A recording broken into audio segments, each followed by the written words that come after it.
Hello guys, നമ്മളിന്ന് പോകുന്നത് കരിയാത്തമ്പാറ view പോയിൻറ്റിലേക്കാണ്. എൻ്റെ ഓഫീസിലെ സ്റ്റാഫിൻ്റെ വീട്ടുകൂടലും കഴിഞ്ഞ് ബാലുശ്ശേരിയിൽ നമ്മൾ നേരെ കരിയാത്തമ്പാറയ്ക്ക് പോവുകയാണ്. പോകുന്ന വഴിയാണിത്. അധികം തിരക്കൊന്നുമില്ലാത്ത റൂട്ട് എനിക്ക് വളരെ ഇഷ്ടപ്പെട്ടു. അങ്ങനെ നമ്മൾ മലയോര ഹൈവേ എത്തി. പുതിയ ഹൈവേ ആണ്, പണിയൊക്കെ നടക്കുന്നേ ഉള്ളൂ. നമ്മളിവിടെ ഇറങ്ങി ഒരു ഐസ്ക്രീം കഴിച്ചതിൻ്റെ ഒരു വ്യൂ ഒക്കെ കണ്ട് 2 ഫോട്ടോസൊക്കെ എടുത്ത് ഇങ്ങനെ പോവായിരുന്നു. അങ്ങനെ നമ്മൾ കരിയാത്തമ്പാറ എത്തി. ഇതാണ് കരിയാത്തമ്പാറ വ്യൂ പോയിൻറ്റ്.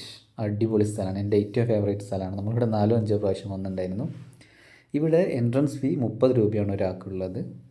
ഫാമിലീസും കപ്പിൾസും അടിപൊളിയായിട്ട് എക്സ്പ്ലോർ ചെയ്യാൻ പറ്റിയ സ്ഥലമാണ്.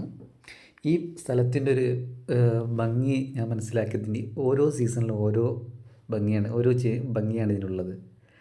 വിൻ്ററിൽ വേറൊരു ലുക്ക്, സമ്മറിൽ വേറെ ഒന്ന്. അതിമനോഹരമായ കാഴ്ചയാണ് ഇവിടെ കാണാൻ പറ്റുന്നത്. കണ്ടില്ലേ, കുറേ ആൾക്കാരുണ്ട്. ഇഷാനിവിടെ നല്ല ഓടിക്കളിക്കലാണ്. ഇതാണ് ഇവിടെ ഏറ്റവും ഫാമിലീസിന്, കുട്ടികളൊക്കെ ഫ്രീ ആയിട്ട് വിടാം, അവരെ അവിടെ നിന്ന് കളിച്ചോളും. വെള്ളം ഒരു സൈഡിൽ കൂടെ പോകുന്നുണ്ട്, പക്ഷേ നമുക്ക് ഇറങ്ങാൻ പറ്റിയ സ്ഥലം കുറച്ച് അങ്ങോട്ട് കണ്ടോ, നിങ്ങളൊക്കെ ഉണ്ടോ, അവിടെ ഇറങ്ങി കുളിക്കുകയൊക്കെ ചെയ്യാം. അവിടെ ആഴമില്ല, പക്ഷേ ഈ ലെഫ്റ്റ് ഇങ്ങോട്ട് കുറച്ച് ആഴമുള്ള സ്ഥലമാണ്. അവിടെ അപകടങ്ങളൊക്കെ നടന്നിട്ടുണ്ട്. കഴിഞ്ഞ മാസവും ഒരു അപകടം നടന്നിട്ട് ഒരു മരണം നടന്നുകൊണ്ട് കുറച്ച് റെസ്ട്രിക്ഷൻ ഉണ്ട് അവിടെ. അപ്പോൾ അതൊക്കെ ഒന്ന് ശ്രദ്ധിക്കുക. അല്ലെങ്കിലും അത് നമുക്ക് കളിക്കാൻ ഇഷ്ടംപോലെ സ്ഥലമുണ്ട്. പക്ഷേ അത് ഓടി നമ്മൾ ഫ്രീ ആയിട്ട് വിട്ടാണ് ഓടി കളിച്ചോട്ടെ എന്ന് വെച്ചിട്ട്. അങ്ങനെ ഇതിൻ്റെ ഓപ്പോസിറ്റ് ഒരു സൈഡ് ഉണ്ട് കേട്ടോ, ഓപ്പോസിറ്റ് ഉണ്ട്. അതിൻ്റെ എൻട്രൻസ് അവിടെ വേണമെങ്കിൽ പുഴ ക്രോസ് ചെയ്ത് പോകാം, അല്ലെങ്കിൽ അതിൻ്റെ ഇപ്പുറത്തൂടെ ഒരു വഴിയുണ്ട്. നല്ല ഭംഗിയാണ്. നമ്മൾ ആ സൈഡിലേക്ക് ഇതുവരെ ഫാമിലിയായിട്ട് പോയിട്ടില്ല. ചെറിയ അരുവി, നല്ല തണുപ്പുണ്ട്. ഇവിടെ അധികം അങ്ങോട്ട് എക്സ്പ്ലോർ ചെയ്തില്ല. നിശാനെ ഇട്ടാൽ പിന്നെ കയറാൻ കുറച്ച് ബുദ്ധിമുട്ടായതുകൊണ്ട് അവിടുന്ന് പെട്ടെന്ന് ഇറങ്ങി കുറച്ച് വീഡിയോസൊക്കെ ഇങ്ങനെ എടുത്തു. നമ്മൾ വീഡിയോസൊക്കെ എടുത്ത് പരിചയമായി വരുന്നേ ഉള്ളൂ. നമ്മൾ തുടക്കക്കാരാണ്. വോയിസൊക്കെ ഇപ്പോൾ ആദ്യമായിട്ടാണ് കൊടുത്തു തുടങ്ങുന്നത്. അപ്പോൾ അതിൻ്റേതായ പ്രശ്നങ്ങളുണ്ട്. നല്ല ഭംഗിയില്ലേ, എൻ്റെ ഓപ്പോസിറ്റ് കണ്ടില്ല ആൾക്കാരുണ്ട്. അടിപൊളിയാണ്. ഇത് വരുന്നത് കറക്റ്റ് കൂരാച്ചുണ്ട് കക്കയം റൂട്ടിലാണ്, കരിയാത്തമ്പാറ. നമുക്ക് ഗൂഗിൾ മാപ്പ് ഇട്ടാൽ പെട്ടെന്ന് വരാൻ പറ്റും. ഈ എൻട്രൻസ് ടൈം വരുന്നത് മോർണിംഗ് ടു ഈവനിങ് 6 o'clock ആണ്. 6 മണിക്ക് ഇവിടെ ക്ലോസ് ചെയ്യുന്നുണ്ട്. പിന്നെ വെയിൽ പ്രശ്നമില്ലാത്തവർക്ക് ഏറ്റവും ബെറ്റർ ഒരു വൈകുന്നേരം 3 മണിക്ക് ശേഷം വരുന്നതാണ്.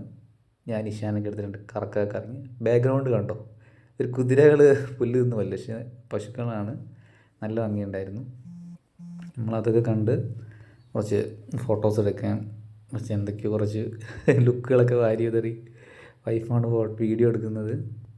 ഇങ്ങനെ കുറച്ച് നേരം അവിടെ ചില്ല് ചെയ്ത്, വൈഫ് റീലിനുള്ളൊരു പരിപാടിയിലാണ്, ഞാൻ വീഡിയോ എടുത്ത് കൊടുക്കുകയാണ്.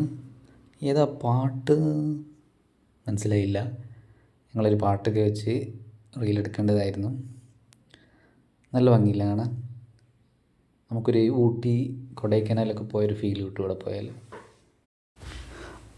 ഇതിന് വേറൊരു പേരും ഉണ്ട് കേട്ടോ, അത് എന്നോട് പറയാൻ വിട്ടുപോയതാണ്. മിനി സ്വിറ്റ്സർലാൻഡ് എന്നും പറയും ഈ സ്ഥലത്തിനെ പറ്റി. ഒരു സ്വിറ്റ്സർലാൻഡ് ഫീൽ തന്നെയാണ്. ഞാനിതൊരു സ്വിറ്റ്സർലാൻഡ് പോയില്ലെങ്കിലും അങ്ങനെയാണ് പറയപ്പെടുന്നത്. ഇഷാൻ അങ്ങനെ മണ്ണിക്കളി തുടങ്ങി. അവനെ ഫ്രീ ആയിട്ട് വിട്ടതാണ്, കളിച്ചോട്ടെ എന്ന്. ഇവിടെ നമ്മൾ ആദ്യം വരുമ്പോൾ ഇവിടെ എൻട്രൻസ് ഫീസ് ഇല്ലായിരുന്നു. ഇപ്പം ചക്കിട്ടപാറ ഗവൺമെൻറ്റാണെന്ന് തോന്നുന്നു, പഞ്ചായത്ത് 30 രൂപ എൻട്രൻസ് ഫീസ് വെച്ചിട്ടുണ്ട്. ഒരാൾക്ക് 30 രൂപയാണ് വരുന്നത്. അപ്പോൾ സ്ഥലം ഇഷ്ടമായില്ല നിങ്ങൾക്ക്? കരിയാത്തമ്പാറ വ്യൂ പോയിൻറ്റ്. അങ്ങനെ ഒരു 5:30 ആയപ്പോൾ ഞങ്ങൾ അവിടെ നിന്ന് തിരിച്ചു പോകുന്നു.